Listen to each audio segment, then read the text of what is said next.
Boa tarde, sejam muito bem-vindos ao nosso segundo dia de aula.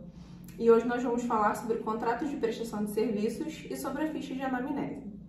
Na verdade, esses dois documentos eu acredito que não tem muito mistério para vocês, principalmente para quem já atua, tá? Acredito que vocês já têm domínio sobre eles, mas hoje eu acho bacana a gente levantar esse tema, até para que eu possa trazer algumas ideias, algumas formas de utilizar esses documentos e que vão ajudar vocês a prevenir algumas situações.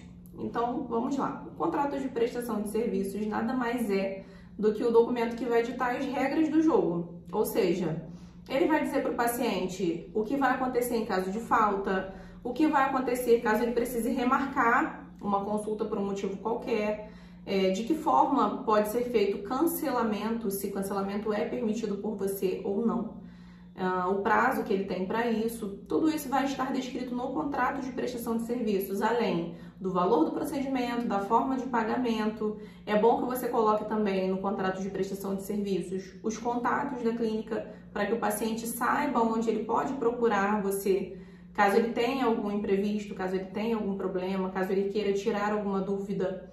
Então, ali no contrato de prestação de serviços é o documento onde vai conter as informações técnicas, realmente as informações que o paciente precisa daquilo que permeia a realização do procedimento e não o procedimento em si, porque a gente já vai para uma outra esfera, um outro documento. Então, eu aconselho que o contrato de prestação de serviços fique com a pessoa responsável pela sua recepção. Na realidade, o contrato de prestação de serviços é o único documento que eu aconselho a que uma terceira pessoa preencha, tá? Então, assim, todos os outros documentos eu aconselho que seja o próprio profissional que faça o preenchimento. E o contrato de prestação de serviços você pode deixar com a sua secretária, com a sua atendente, com a sua recepcionista, seja como for o modo que você chame, tá? Então, momento de preenchimento de contrato de prestação de serviços. Depois que você alinhou com o paciente o plano de tratamento, você vai enviar o seu paciente para a recepção para que ele possa preencher o contrato de prestação de serviços e efetuar o pagamento. Com isso, você vai se proteger do cliente que não paga, porque durante esse tempo de atuação eu já vi acontecer de tudo, tá? E às vezes é um paciente que você confia, às vezes é um paciente que você atende a família toda, você atende o círculo de amigos e ele até às vezes pode ser um amigo ou uma amiga sua, uma pessoa que você já está acostumada, que você já fez outros procedimentos, e ele fala para você que vai pagar depois, ele pede para, enfim, fala que nesse momento ele não consegue, se você permite que ele pague depois, e eu já vi acontecer muito, tá? Muito mesmo, especialmente das pessoas que o profissional confia, o paciente simplesmente deixar para depois e não pagar.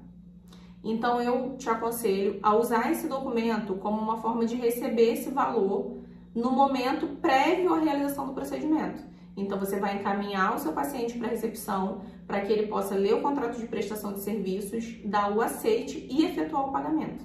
Você vai fazer isso de uma forma parametrizada, uma forma mecanizada, tá? Vai ser um padrão de atendimento da sua clínica.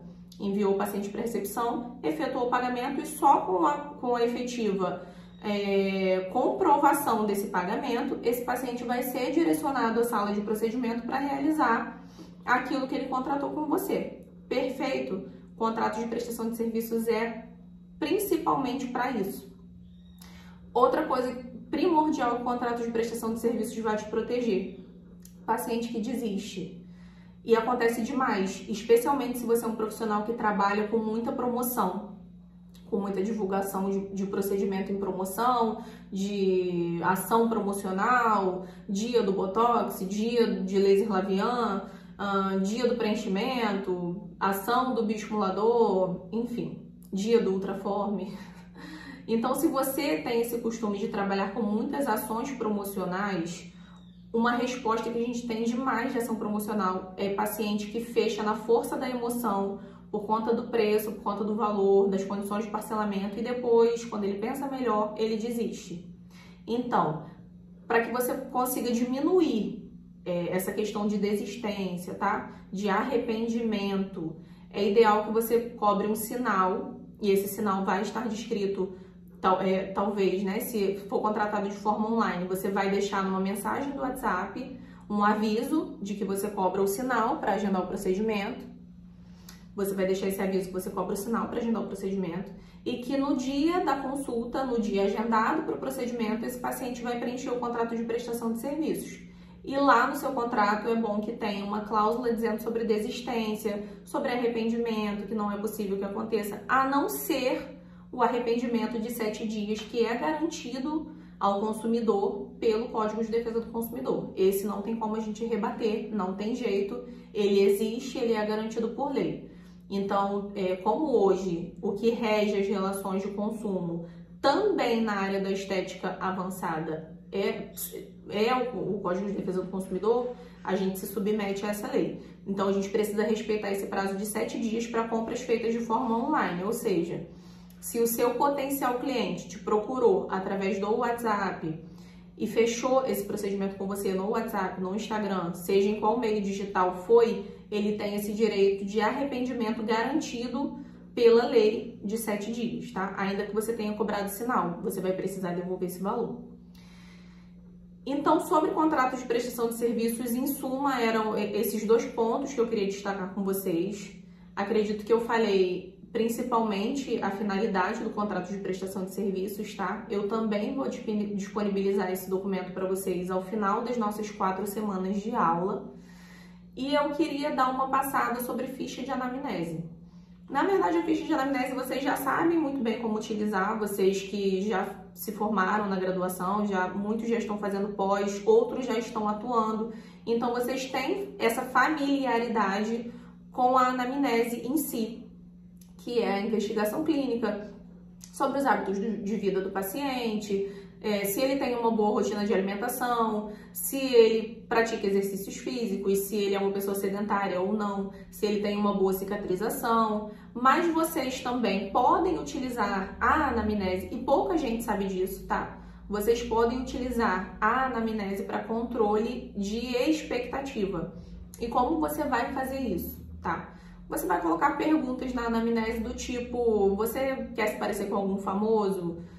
Qual a sua expectativa do resultado? Como uma nota de 1 a 5, como você se sente hoje em relação à sua aparência?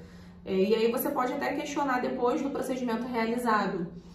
Qual a nota que ele dá para si após a realização do procedimento? Talvez se for um procedimento que demore a mostrar resultado, você pode preencher novamente uma anamnese no retorno dele para avaliação. Você pode perguntar na ficha de anamnese se ele já realizou o procedimento com outro profissional e se ele já realizou, por que ele não continuou, porque você pode detectar nessa pergunta se ele é uma pessoa problemática, entendeu? Porque ele pode narrar para você na resposta que o profissional é ruim, que todos os outros profissionais que ele foi eram profissionais ruins, então você já vê que é um paciente potencialmente problemático. Então, a ficha de anamnese você pode utilizar também a seu favor, tá? É um documento que pode te auxiliar muito na sua prática clínica. E hoje a dica que eu queria deixar para vocês é essa. Ao final das 4 aulas eu também vou disponibilizar de modo exclusivo a ficha de anamnese que eu utilizo, que ela é bem completa e vai ajudar vocês muito, tá? Na prática de vocês, no dia a dia. Então, fica até o final dessas 4 semanas, que vai ser bem legal o conteúdo que eu vou passar para vocês. Eu espero que essa aula de hoje tenha sido proveitosa, que vocês tenham gostado, que tenha sido de grande valia, tá? E a gente se vê na próxima aula.